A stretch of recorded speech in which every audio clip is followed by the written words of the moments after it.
Assalamualaikum warahmatullahi wabarakatuh. Perkenalkan, saya Revani Agustia, NIM 19042030. Pada kesempatan kali ini akan menyampaikan materi terkait dengan mata kuliah Etika Administrasi Publik, yaitu mengenai patologi birokrasi beserta kasus yang terjadi dan solusinya. Dengan dosen pengampu Bapak Dr. Andes Karjuni, Ditemani MSI. Baiklah, patologi birokrasi. Patologi birokrasi adalah sebuah penyakit yang menggerogoti sendi-sendi kehidupan dalam birokrasi. Penyakit ini sudah ada dan terpelihara sejak lama. Ruang lingkup dari patologi birokrasi menurut Smith 1998, terdapat dua konsep besar dalam patologi birokrasi. Yang pertama, dysfunction of birokrasi, berkaitan dengan struktur, aturan dan prosedur, atau berkaitan dengan karakteristik birokrasi atau birokrasi secara kelembagaan yang jelek, sehingga tidak mampu mewujudkan kinerja yang baik, atau erat kaitannya dengan kualitas birokrasi secara institusi. Yang kedua, yaitu maladministration, berkaitan dengan ketidakmampuan atau perilaku yang dapat disogok, meliputi perilaku korup, tidak sensitif, arogan, misinformasi, tidak peduli dengan bias atau erat kaitannya dengan kualitas sumber daya manusianya atau birokrat yang ada di dalam birokrasi. Proses patologi birokrasi yang akut di Indonesia bukan sesuatu yang datang secara tiba-tiba, tetapi sudah terpelihara sejak lama. Birokrasi sudah terbiasa menjadi simbol kemakmuran dan kerajaan bagi aparatnya untuk mendapatkan pelayanan dari masyarakat. Kultur pangreh praja atau rakyat mengabdi pada pemerintah atau raja ada di birokrasi sejak zaman kerajaan di Nusantara, dan birokrasi yang diciptakan untuk melayani penguasa terjadi di zaman penjajahan. Sebagian mengelompokkan patologi ke dalam 5 kategori. Yang pertama, patologi timbul karena persepsi dan daya manajerial para pejabat di lingkungan birokrasi, seperti penyalahgunaan wewenang dan jabatan, persepsi atas dasar prasangka, menerima sogok, pertentangan kepentingan, dan sebagainya. Yang kedua, patologi yang disebabkan oleh kurangnya atau rendahnya pengetahuan dan keterampilan para petugas pelaksana di berbagai kegiatan operasional, seperti ketidakmampuan menjabarkan kebijaksanaan pimpinan, ketidaktelitian, tidak teratur, sikap ragu-ragu, kurangnya imajinasi, dan sebagainya. Yang ketiga, patologi yang timbul karena tindakan para anggota birokrasi yang melanggar norma-norma hukum dan peraturan perundang-undangan yang berlaku, seperti penggemukan biaya, menerima sogok, ketidakjujuran, korupsi, tindakan kriminal, dan penipuan.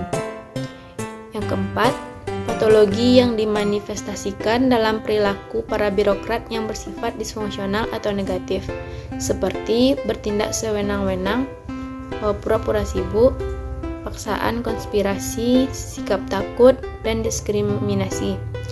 Yang kelima, patologi birokrasi merupakan akibat situasi internal dalam berbagai instansi dalam lingkungan pemerintahan, seperti penempatan tujuan dan sasaran yang tidak tepat, kewajiban sosial, imbalan yang tidak sesuai, miskomunikasi, sistem pilih kasih, sasaran tidak jelas, dan perubahan sikap yang mendadak. Adapun kasus yang terkait dengan patologi birokrasi dapat kita lihat pada masa pandemi beberapa tahun belakangan ini dan juga masih sampai hari ini, yaitu terdapat para pejabat dalam penanganan COVID-19 berujung kepada patologi birokrasi. Apa saja yang terjadi? Yaitu patologi hadir dengan berbagai konsep, yaitu terdapat paternalistik dan menganggap atasan sebagai raja yang mutlak, sehingga bawahannya tidak mempunyai kemampuan dalam memberi tanggapan apapun, dan dalam keadaan seperti ini sering terjadi KKN. Kemudian pembengkakan anggaran yang terjadi berdasarkan beberapa alasan konkret yang dibuat oleh pejabat birokrasi, seperti pembesaran yang dibuat akan meningkatkan peluang markup anggaran namun tidak ada kejelasannya sehingga terjadi pemotongan anggaran. Selain itu juga terdapat prosedur yang berlebihan yang menjurus kepada pelayanan masyarakat yang tidak konsisten dan menyusahkan masyarakat. Pembengkakan birokrasi juga merupakan bagian dari patologi, sehingga jumlah struktur dalam birokrasi diperbanyak dengan alasan tidak konkret demi mendapatkan pengalokasian dana yang lebih sejalan dengan banyaknya struktur yang dibuat. Dana tersebut seharusnya digunakan untuk penanggulangan COVID-19, namun malah digunakan untuk keperluan pribadi pejabat itu sendiri. Selama masa pandemi, banyak para elit yang mengambil keuntungan di masa sulit seperti ini. Banyak para elit yang melakukan berbagai cara untuk menaikkan citra mereka demi untuk kepentingan pribadi. Para elit tersebut melakukan tindakan dengan cara membagikan bantuan kepada masyarakat, namun atas nama partai politik, agar citra mereka dan citra partai menjadi baik dan masyarakat pun menjadi simpatik. Hal-hal seperti ini banyak terjadi selama masa pandemi COVID-19.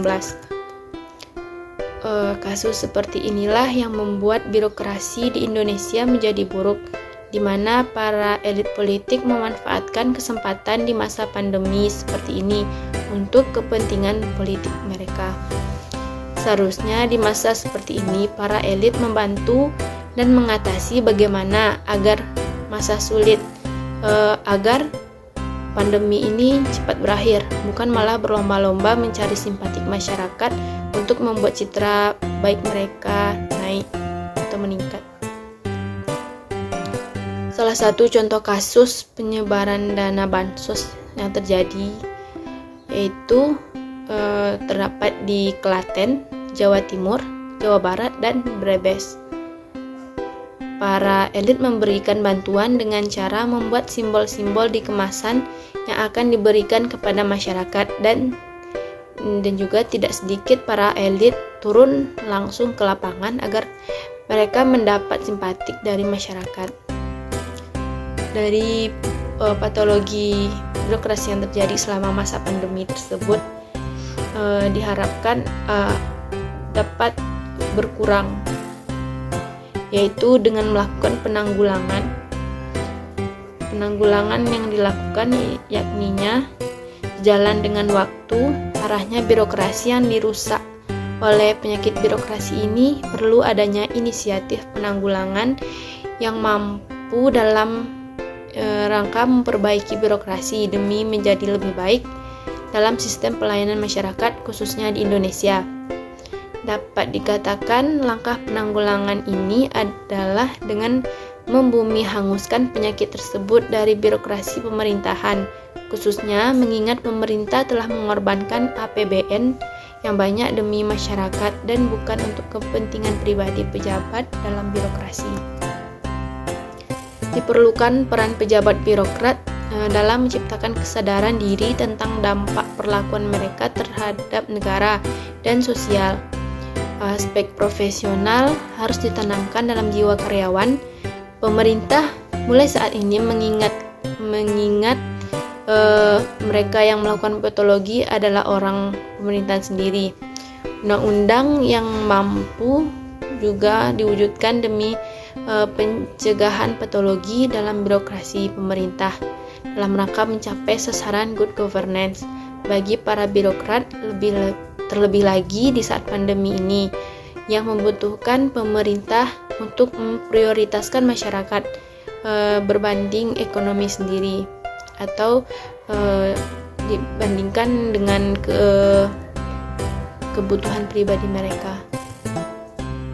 Maka dari itu dapat dikatakan birokrasi yang mendasar dengan budaya politik Indonesia akan menghasilkan patologi yang kental, mengingat bangsa-bangsa tersebut dalam Indonesia sehingga distereotipkan sebagai bangsa yang hanya mementingkan diri sendiri dan suka menyusahkan orang lain tanpa alasan yang kokoh.